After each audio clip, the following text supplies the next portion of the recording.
Ito, papunta po tayo ngayon sa Barangay Ambulong, Tanawan, Batangas, dun sa sikat na Pag-asa River Park.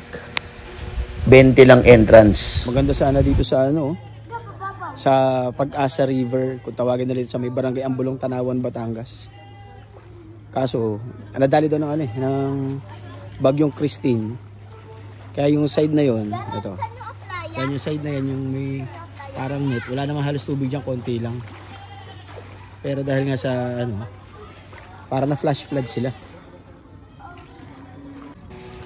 Kung hindi lang talaga umulan, napakalino ng tubig dito. Ay, sayang. Ganda pa naman, Malinaw pa naman pag walang ulan daw.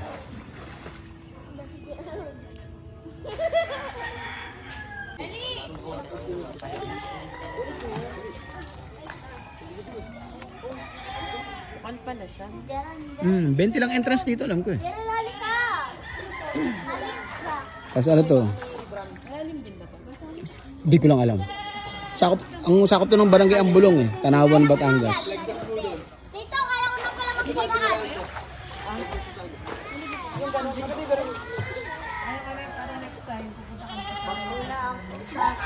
Maganda po yung tepa. Uy! Malinaw po kasi. Bakit?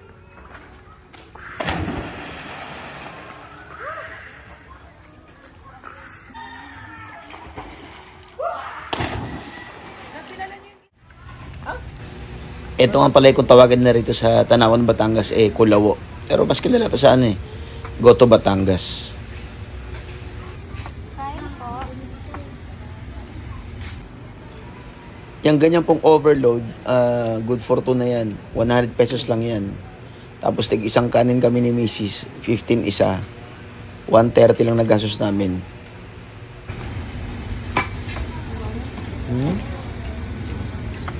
Paano to? Sobrang init to.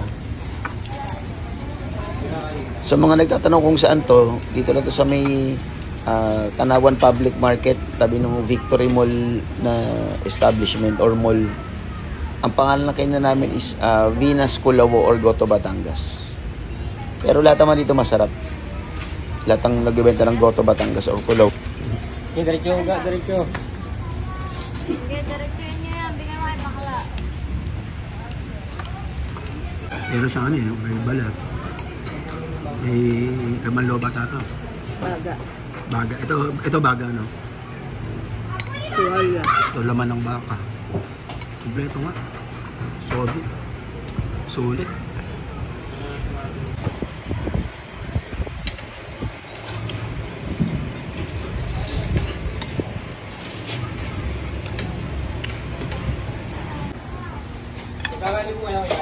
Apa, dalawang kanin, sir?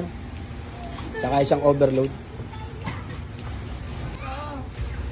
Isa pa sa nagustuhan namin dito is malambot lahat ng part ng baka nila.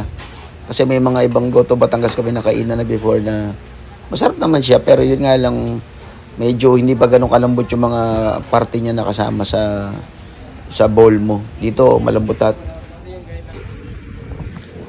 salamat po sa panonood at muli po natin tandaan, hindi kailangan maraming pera para makapag-bonding kayo mag-asawa or pamilya. Meron konting pera, biyahe na.